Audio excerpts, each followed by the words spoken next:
Assalamu alaikum, dear friends. I welcome you again to this very important and special series of lectures which are meant for the examination of finance account assistant. It is the 9th lecture of this lecture series. और आज के lecture में हम accounting का एक बहुत ही important topic जो हमने पहले ही स्टार्ट किया है, दैट इज अकाउंटिंग टर्मिनोलॉजी. तो इस टॉपिक पे आज के लेक्चर में हम एक बहुत ही इंपॉर्टेंट टर्म डिस्कस करने जा रहे हैं, दैट इज द एसेट्स. और एसेट से वाबस्ता बहुत ही इंपॉर्टेंट टर्म्स है जिन सारी टर्म्स को हम आज समझने की कोशिश करेंगे. तो सबसे पहले हम एसेट के बारे में जानते हैं कि एसेट क्या होता है. तो assets are resources owned and controlled by a person और पर्संस, ऑर्गेनाइजेशन, कंपनी और a country that are expected to provide a future economic benefit. Assets जो होते हैं, assets are resources. Asset resource होते हैं, एसेट प्रॉपर्टी होती है which is owned and controlled, जिसका मालिक और जिसका इख्तियार जो होता है बाय अ पर्सन, किसी इंसान के हाथ में, किसी एक इंडिविजुअल के हाथ में, या मेनी पर्सन्स, या किसी ऑर्गेनाइजेशन के हाथ में कंट्रोल होगा, किसी कंपनी के हाथ में या किसी मुल्क के हाथ में हो सकता है. But that is expected to provide a future economic benefit. लेकिन ये जो कंट्रोल हम रखते हैं किसी एसेट का, ये जो हम ऑनर बनते हैं किसी एसेट के, ये हम इसलिए करते हैं so that it will provide a future economic benefit, ताकि ये हमें फ्यूचर में कोई फायदा पहुंचाए. Since we have to discuss assets from the business point of view, from an organization point of view, यानी एक बिजनेस या कोई ऑर्गेनाइजेशन अगर कोई एसेट एक्योर करती है, किसी एसेट को ओन करती है या किसी एसेट को कंट्रोल करती है, तो उस ऑर्गेनाइजेशन का मकसद ये होता है कि ये एसेट जो है ये हमें फ्यूचर में कोई फायदा पहुंचाएगा. ये एसेट जो है ये हमें फ्यूचर में इनकम जनरेट करके देगा. तो एसेट्स को इनकम जनरेट करने के लिए एक्योर किया जाता है, होल्ड किया जाता है, कंट्रोल किया जाता है. जिस तरह एक बिजनेस में लैंड खरीदी जाती है, बिल्डिंग खरीदी जाती है, प्लांट खरीदा जाता है, फर्नीचर फिक्सचर्स खरीदे जाते हैं, तो इन सारे एसेट्स को इस मकसद से खरीदा जाता है ताकि ये बिजनेस को फ्यूचर में इनकम जनरेट करके दे. So these are called as assets. अब एसेट की जो है, एसेट्स की एक क्लासिफिकेशन यहां पर दी गई है. Then that come under the classification of the assets. There are different categories of the assets. There are many assets which are called current assets. What are those assets? There are many assets which are called non-current assets. Now, what are those assets? There are some assets which are called fictitious assets. We have to understand what are those fictitious assets. And there are the assets like contingent assets, financial assets, non-financial assets, wasting assets, operating and non-operating assets. Today we will try to understand what are these different types of, what are these different categories of assets. Now the first category is the current assets. What are the assets which come under the category of the current assets? यानी वो कौन से assets हैं जिनको हम current asset कहते हैं. Current asset छोड़ कोई किए, there are many current assets. What are those many assets which are called current assets, which come under the category of the current assets? सबसे पहले करंट एसेट को शॉर्ट टर्म एसेट भी कहा जाता है. और आपको याद रखना है, current assets are those assets which are used by business not for more than 1 year, or which are converted into cash within 1 year. Within 1 year इनको कैश में वापस कन्वर्ट किया जाता है. 1 साल के अंदर अंदर ही इन एसेट्स को वापस कैश में कन्वर्ट किया जाता है. These assets are cash itself is a current asset. इसको हम cash and bank, cash in hand, cash at bank, ये खुद करंट एसेट्स की कैटेगरी में है. लेकिन अलग से कैश इन हैंड और कैश एट बैंक को इनको हम लिक्विड एसेट्स भी कहते हैं. इनको लिक्विड एसेट्स भी कहा जाता है. ये आप याद रखिए, करंट एसेट तो है ही ये, लेकिन साथ साथ ही लिक्विड एसेट भी है. These cash in hand, cash at bank are called liquid assets. तो लिक्विड एसेट जो है ये करंट एसेट की कैटेगरी में भी आता है. All liquid assets are current assets, but all current assets are not liquid assets. सारे करंट एसेट लिक्विड एसेट नहीं होते हैं, लेकिन सारे लिक्विड एसेट करंट एसेट होते हैं. खैर, तो लिक्विड एसेट में हमारा कैश इन हैंड आता है, कैश इन बैंक आता है. करंट एसेट में हमारा स्टॉक आता है, क्योंकि लिक्विड एसेट खुद करंट एसेट है. तो करंट एसेट में दूसरा जो एसेट है वो स्टॉक आता है. स्टॉक का मतलब होता है वो चीजें, वो रॉ मटेरियल जो साल के आखिर में हमारे पास मौजूद होते हैं. The goods and raw material which are yet to be used, which is yet to be sold at the end of the year, that is called stock. और स्टॉक को भी हम एक साल के अंदर अंदर ही कैश में कन्वर्ट करते हैं by selling it out.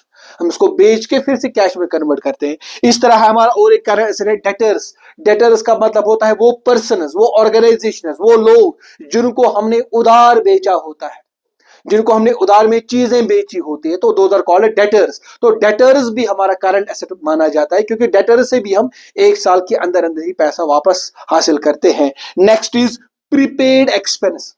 Prepaid expense, expense का मतलब होता है खर्चा, लेकिन prepaid expense is not expense, prepaid expense is current asset. क्योंकि प्रीपेड एक्सपेंस का मतलब होता है एक्सपेंस पेड इन एडवांस, यानी आपने सिर्फ पैसे दिए हैं लेकिन अभी वो खर्चा हुआ नहीं है। आपने रॉ मटेरियल का पैसा दिया है लेकिन रॉ मटेरियल अभी खरीदा नहीं है। आपने सैलरी एडवांस में दी है लेकिन काम अभी एम्प्लॉय ने नहीं किया है। तो जब तक वो एम्प्लॉय काम नहीं करेगा, जब तक वो रॉ मटेरियल आप नहीं खरीदोगे, तब तक के लिए वो पैसा जो आपने एडवांस में दिया है वो कहलाएगा प्रीपेड एक्सपेंस, और prepaid expense is a current asset. आप याद रखिए। Next is called accrued income. Accrued income, accrued income का मतलब है income earn but not received, यानी आपने कोई काम किया है, आपने इनकम कमाई है, कमीशन आपने कमाया है, इंटरेस्ट आपने कमाया है, लेकिन ये इंटरेस्ट आपने अभी लिया नहीं है। Cash is yet to be received, पैसा अभी आपने नहीं लिया है। तो जो इंटरेस्ट आपने कमाया, कमीशन आपने कमाया, रेंट आपने कमाई, लेकिन पैसा उसी के पास है जिससे आपने कमाया। तो जब तक वो पैसा उसके पास है जिससे आपने कमाया, वो कहलाएगा एक्रूड इनकम, और accrued income is also a current asset. So there are many more, there can be many more, there can be bills receivable, accounts receivable, there are many more current assets, but you have to remember current assets are those assets which are used for up to 1 year and which are converted into cash within 1 year, जो एक साल के अंदर अंदर में ही cash में convert किए जाते हैं। That is why these assets are called as short term assets. These are not hold by the business for a long period of time. So this is the first category of the assets. Now the next category is non-current assets. इसका against है current asset, non-current asset. इसका मतलब अगर ये 1 year के लिए है, up to 1 year है, तो इसका मतलब होगा फिर more than 1 year. More than 1 year. यानी more than 1 year कहने का मतलब मेरा ये है कि these assets are hold, these assets are owned, these assets are controlled for more than 1 year. इनको एक साल से ज्यादा वक्त के लिए बिजनेस में होल्ड किया जाता है, कंट्रोल किया जाता है, ओन किया जाता है, यूज किया जाता है। इन एसेट्स को एक साल में ही बेचा नहीं जाता है, इन एसेट्स को एक साल में ही कन्वर्ट कैश में कन्वर्ट नहीं किया जाता है। तो ऐसे एसेट्स को आप नॉन करंट एसेट कहते हो, ऐसे एसेट्स को हम फिक्स्ड एसेट भी कहते हैं, और ऐसे एसेट्स को हम लॉन्ग टर्म एसेट भी कहते हैं। तो लॉन्ग टर्म एसेट जो है या नॉन करंट एसेट जो है, इनको हमने दो कैटेगरीज में, फर्दर दो कैटेगरीज में डिवाइड किया है। First is called tangible asset, next is called intangible asset. Intangible non current assets are those assets which can be touched, which can be seen, जिनको हम देख सकते हैं, छू सकते हैं, जिनकी एक फिजिकल प्रेजेंस होती है, जिनकी एक जसामत होती है। तो आप देख सकते हो ये कैसा है, ये गोल है, चकोर है, कैसा है, ये आप देख सकते हो। तो दैट इज कॉल्ड टेंजिबल। तो लाइक टेंजिबल एसेट्स में हमारा लैंड आता है, बिल्डिंग आता है, प्लांट आता है, मशीनरी आता है, फर्नीचर आता है, फिक्सचर आता है, इक्विपमेंट्स आते हैं, and there are many more other assets, and these assets are called fixed assets, non current assets, but these are also called tangible assets because we can touch them, we can feel them, we can see them. So this is one more category of the assets known as fixed assets but tangible. Tangible के साथ साथ हमारे कुछ intangible assets भी है, ये भी fixed asset ही है, ये भी नॉन करंट एसेट ही है, लेकिन ये इनटेंजिबल है। इनटेंजिबल का मतलब इनको हम देख नहीं सकते, छू नहीं सकते, क्योंकि इनकी कोई जसामत नहीं होती, इनकी कोई फिजिकल अपीयरेंस नहीं होती है। ये आप नहीं देख सकते हो, ये चकोर है, गोल है, इनकी जसामत कैसी है, ये आप नहीं देख सकते हो। तो that is why these assets are called as intangible assets. और इंटेंजिबल ये तो आसान है, लैंड बिल्डिंग आप समझते हो, प्लांट मशीनरी आप समझते हो, फर्नीचर फिक्सचर आप समझते हो, इक्विपमेंट ऑफिस इक्विपमेंट हो या फैक्ट्री इक्विपमेंट हो, वो आप समझते हो। लेकिन ये थोड़ा सा नया हो सकता है, जिनको पहली बार अकाउंटिंग पढ़नी है, जिनको पहली बार एसेट्स के बारे में जानना है, तो उनके लिए थोड़े ये नया हो सकता है। Goodwill means it's an asset, it's an intangible asset, fixed asset. लेकिन गुडविल का मतलब होता है रेपुटेशन ऑफ बिजनेस, यानी बिजनेस ने जो मेहनत की है, बिजनेस ने जो ईमानदारी की है, बिजनेस ने जो क्वालिटी दी है लोगों को, बिजनेस ने जो फेयर प्राइसेस दी है लोगों को, तो उसकी वजह से बिजनेस ने एक नाम कमाया है। और वो नाम जो बिजनेस ने कमाया है, या बिजनेस ने वक्त पर टैक्सेस दिए हैं, बिजनेस ने एम्प्लॉयमेंट जनरेट किया है, बिजनेस पोल्यूशन नहीं करता है, तो सोसाइटी में, गवर्नमेंट के सामने, एम्प्लॉयज के सामने, कस्टमर्स में बिजनेस ने एक नाम कमाया, और उस नाम को हम कहते हैं goodwill. And goodwill has a value. इस गुडविल का वैल्यू भी हमें पढ़ना है, कैसे निकाला जाता है। That is in the future, that comes under the partnership आपको देखना है कि गुडविल का वैल्यू कैसे निकाला जाता है। और इस गुडविल का एक फायदा है, ये गुडविल आपको फ्यूचर में इकोनॉमिक बेनिफिट पहुंचाता है। फ्यूचर में आपके और कस्टमर्स बढ़ेंगे, फ्यूचर में आपका बिजनेस और एक्सपैंड होगा, फ्यूचर में आपको गवर्नमेंट की तरफ से बहुत सारी सहूलियतें मिलेगी अगर आप वक्त पे टैक्स दे रहे हो, एम्प्लॉयमेंट जनरेट कर रहे हो। तो that is why the goodwill is called as an asset, because it gives a future economic benefit. But goodwill is what? It is a reputation of the business. ये business की reputation होती है, it's called good name of the business. और goodwill को हम कहते हैं, it is a guarantee of earning future profits. Goodwill एक गारंटी होती है कि बिजनेस फ्यूचर में प्रॉफिट कमाएगा। सो goodwill, but goodwill can not be seen, can not be touched, इसकी कोई जसामत होती नहीं है। तो goodwill is an asset, but it is an intangible. Next one is patent.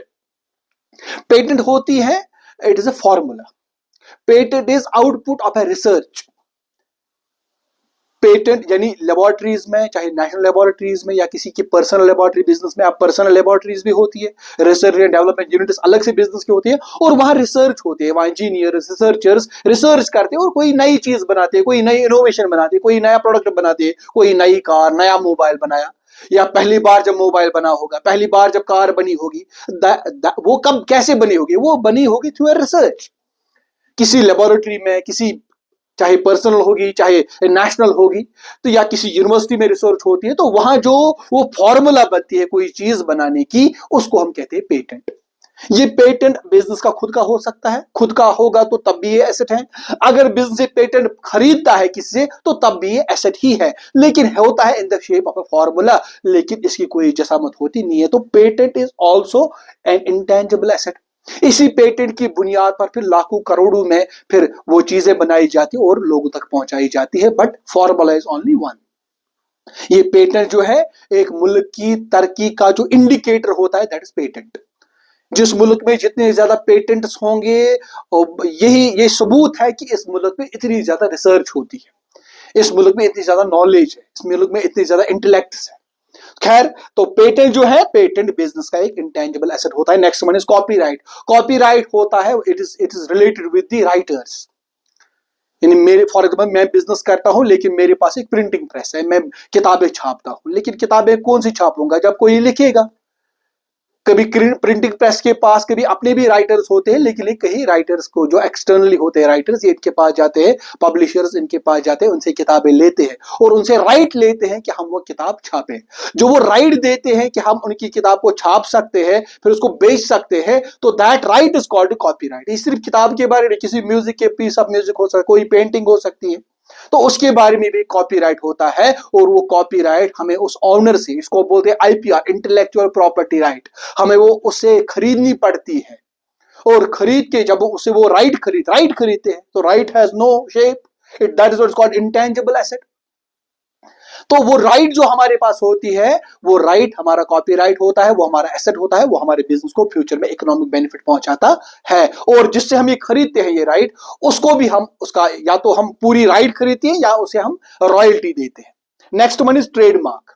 Trademark जो होता है, ये कोई लेटर हो सकता है, कोई मार्क हो सकता है, कोई सिंबल हो सकता है, जिसको रिकॉग्निशन मिली होती है वर्ल्ड वाइड या नेशन वाइड रिकॉग्निशन मिली होती है। किसी चीज का निशान, हम किसी चीज को इसके निशान से पहचानते हैं। एडिडास, टाटा, बाटा, सैमसंग, ये निशान है। हमें सैमसंग की स्पेलिंग से पहले उसका निशान जहन में आता है, उसका निशान कैसा है, टाटा का निशान कैसा है, एडिडास का निशान कैसा है, तो या एयरटेल का निशान कैसा है। तो जो वो जो सिंबल होती है, वो जो निशान होता है, दैट इज कॉल्ड ट्रेडमार्क। और ट्रेडमार्क का भी अपना एक फायदा होता है, क्योंकि इससे कस्टमर को चूज करने में आसानी होती है।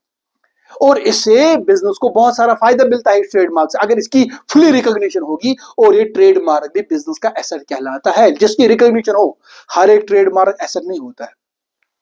The trademark which is yet to be recognised is not an asset. वो ट्रेडमार्क एसेट कहलाता है which is recognised nationwide और वर्ल्ड वाइड रिकॉग्नाइज्ड।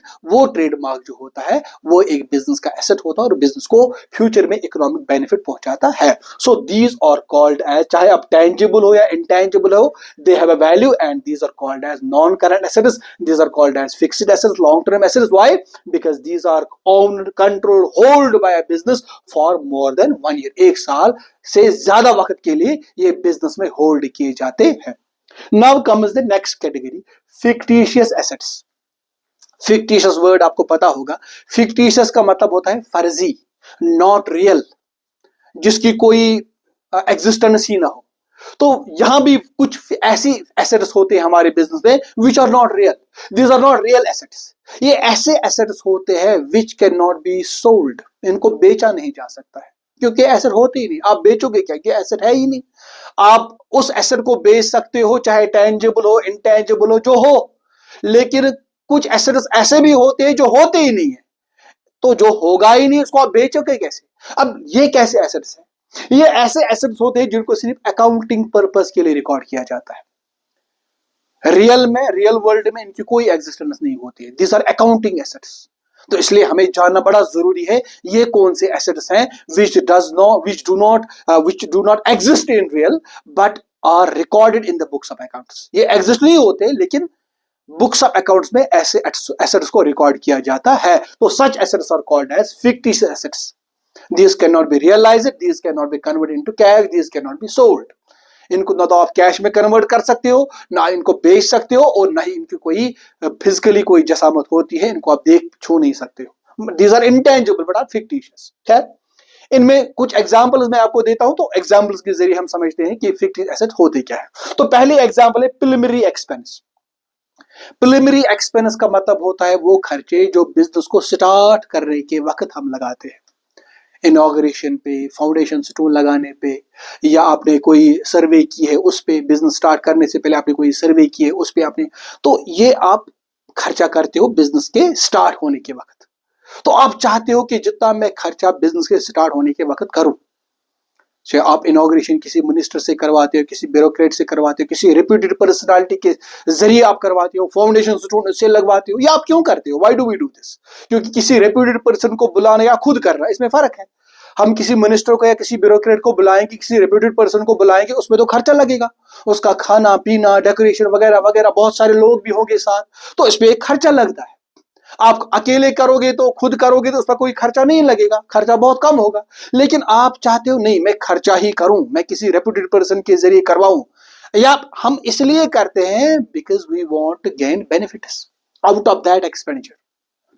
से फॉर एग्जांपल, अगर हमने प्रिलिमिनरी एक्सपेंस, मैं एग्जांपल देता हूं, से हमने 1 लाख रुपया हमने खर्चा किया प्रिलिमिनरी एक्सपेंसेस पर, लाख रुपया हमने लगाया इस फाउंडेशन स्टोन पर, इनॉग्रेशन पर, सर्वे पर, हमने 1 लाख रुपया खर्चा किया। लेकिन आपने कहा कि भाई ये खर्चा जो है मुझे बेनिफिट पहुंचाएगा से, हालांकि as per the income tax the benefit of this preliminary expense we can take the benefit of this expense up to 5 years। हम भी वही लेते हैं। से आप भी सोच रहे हो कि ये खर्चा जो है ये हमें 5 साल तक फायदा देगा, 5 साल तक ये लोगों को याद रहेगा कि फलानी मिनिस्टर ने, फलानी ब्यूरोक्रेट ने इसका इनॉग्रेशन किया था, ये बिजनेस बड़ा अच्छा है, वगैरह वगैरह। तो आप ये मान के चलते कि 5 साल तक ये फायदा देगा। तो आप इस खर्चे को, जो 1 लाख रुपया है, 5 साल में डिवाइड करोगे। तो अगर हम इस 1 लाख को 5 साल में डिवाइड करेंगे तो 1 साल के लिए आएगा 20,000।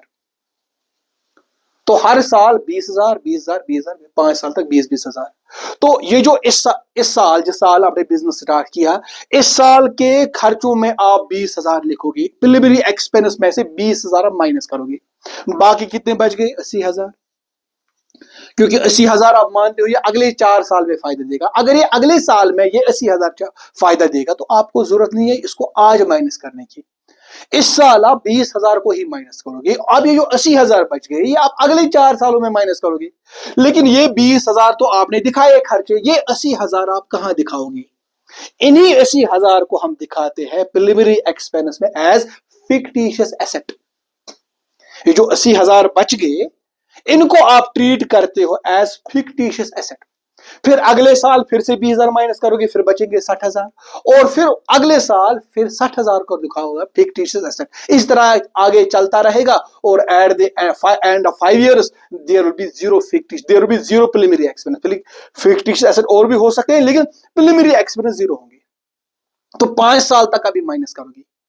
तो ये जो अब रिमेनिंग पोर्शन जो होता है प्रिलिमिनरी एक्सपेंस का, यही कहलाता है फिक्टिशियस एसेट। लेकिन अब मसला ये है कि इस प्रिलिमिनरी एक्सपेंस को आप अगर बेचने जाओगे, अब 2 साल के बाद ही अब 2 साल के बाद आपके अकाउंट में 80,000 या 60,000 या 40,000 है। अब आपने बिजनेस को बेच दिया, इसको तो आप बेचोगे, land, building, plant, machinery, patent, copyright, इसको तो मार्केट में कम ज्यादा में बेचोगे। क्या आप इसको बेच सकते हो? ये जो प्रिलिमिनरी एक्सपेंस आपने किया है, खर्चा किया है आपने, वहां पर जब आपने किसी चीफ गेस्ट को बुलाया, उसके खाने पीने पर, आपकी डेकोरेशन पर खर्चा किया, वो कौन खरीदेगा? That you can not sell. That is why this is called as fictitious asset, because it does not have any real value. इसका कोई कैश वैल्यू, रियलाइजेबल वैल्यू नहीं होता है। That is why these assets are called as fictitious assets. But for accounting purpose we have to record these assets.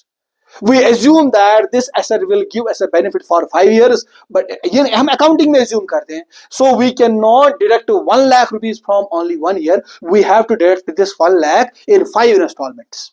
तो इस एक instalment में आपने 20,000 डिडक्ट किया, rest 80,000 you treat as fictitious asset. इसको आप एसेट मान के बैलेंस शीट में रिकॉर्ड करते हो। इसको आप 20,000 को आप खर्चा मान के रिकॉर्ड करते हो, और इस 80,000 को आप एसेट मान के रिकॉर्ड करते हो। But which asset? Fictitious asset. इस तरह हमारी लॉस हुई होती है, पास्ट लॉसेस, पिछले 2-3 साल में लॉस हुई होती है, से 10 लाख का नुकसान हो गया होता है। इस 10 लाख के नुकसान को भी आपने माइनस करना है इनकम में से।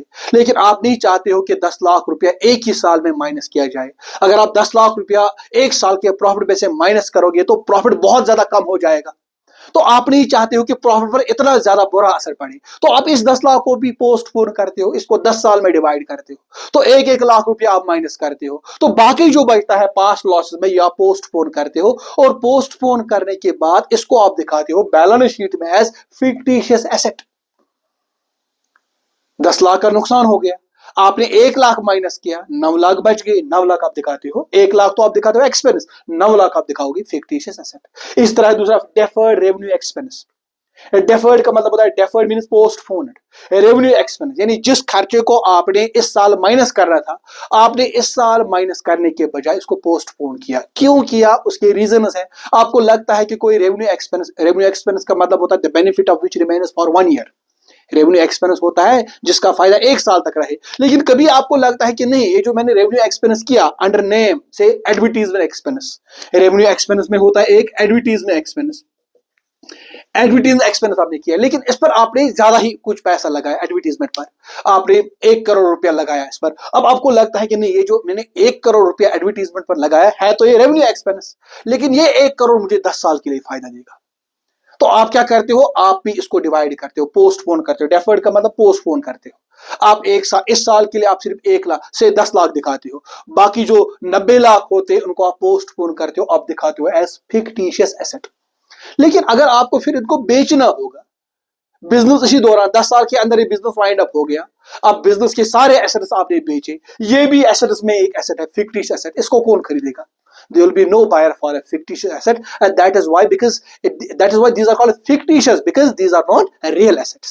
So this is the another category of the assets known as fictitious assets, and very important from the accounting point of view. Now there are other categories of assets, though these are not important from the accounting point of view, but from your examination point of view these can be very important. There are assets like contingent assets. Contingent assets are those assets which may accrue, which may come to your business on the happening of a certain event. किसी event के happening पर वो asset आपका बन सकता है, otherwise नहीं बनेगा। ये एसेट आपके पास होता नहीं है, लेकिन ये एसेट बन सकता है। मैं एग्जांपल दूंगा, आपका बिजनेस का कोई केस चल रहा है कोर्ट में, वो जो कोर्ट में केस चल रहा है, यू हैव आस्क्ड कोर्ट और you have filed a complaint against some supplier for damages, for claiming damages। किसी सप्लायर ने आपको कोई माल सेंड किया था, वो ठीक नहीं निकला, आपने कोर्ट में उस सप्लायर को केस किया और कोर्ट को आपने बोला कि मैं डैमेजेस क्लेम करता हूं सप्लायर से। ये केस जो है कोर्ट में भी चल ही रहा है। वही मकलियो ने ये केस किया, वही कोर्टस में केस चला। अगर ऐसी केस जो, अगर हमने इस केस को जीता तो we will get the damages and those damages, that amount of damages will become our asset, वो हमारा एसेट बनेगा। लेकिन जब तक वो केस कोर्ट में ही है तब तक वो जो कहलाएगा that will be called as contingent asset.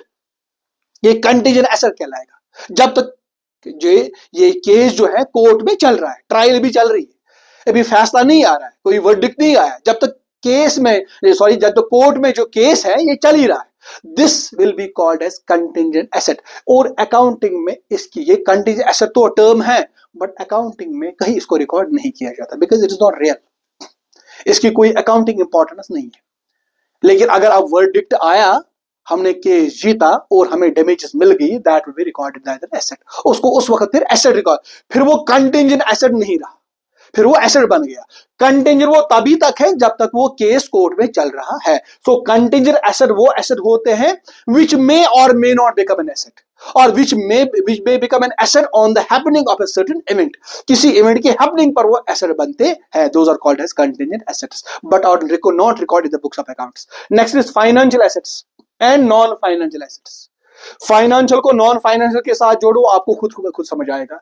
Financial assets are those assets which are financial in nature।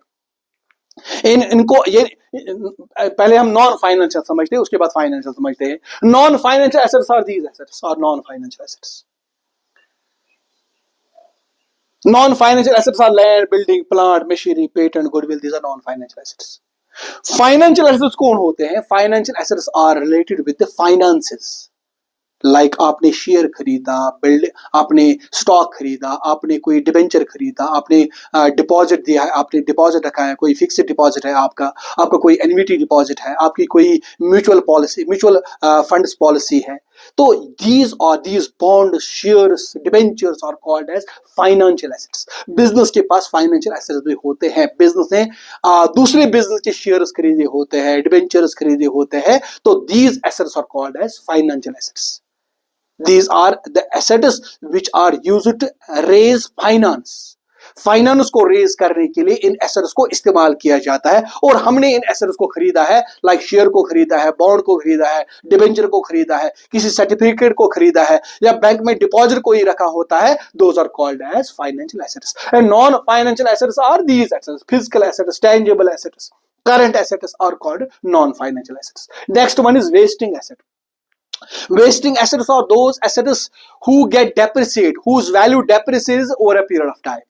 तो वेस्टिंग एसेट और इस एसेट में क्या फर्क है? फिर ये भी डेप्रिसिएबल एसेट होता है क्योंकि प्लांट का वैल्यू भी कम होता है, फर्नीचर का वैल्यू भी, इक्विपमेंट का वैल्यू भी कम होता है, ये भी वेस्टिंग एसेट की कैटेगरी में आता है। लेकिन ऐसे एसेट को हम फिक्स्ड एसेट कहते हैं क्योंकि एक प्लांट जब खत्म होता है दूसरा प्लांट हम ला सकते हैं, एक मशीन खत्म हो जाएगी दूसरी मशीन हम ला सकते हैं। लेकिन वेस्टिंग एसेट्स ऐसे एसेट होते हैं, ये ऐसे डेप्रिसिएबल एसेट होते हैं, इनको हम रिक्लेम नहीं कर सकते, दूसरा वेस्टिंग एसेट नहीं ला सकते क्योंकि जब ये एग्जॉस्ट होता है, खत्म होता है, तो पूरी तरह खत्म होता है over a period of time, इसको फिर दोबारा से रिक्लेम नहीं किया जा सकता। तो ये वेस्टिंग एसेट्स कौन से एसेट्स होते हैं? ये होते हैं oil wells, stone mines, coal mines, timberlands. तो ऐसे एसेट्स को वेस्टिंग एसेट कहा जाता है और ये भी वक्त के साथ साथ वेस्ट होते रहते हैं, खत्म होते रहते हैं और उनके वेस्ट होने को हम बोलते हैं डिप्लीशन।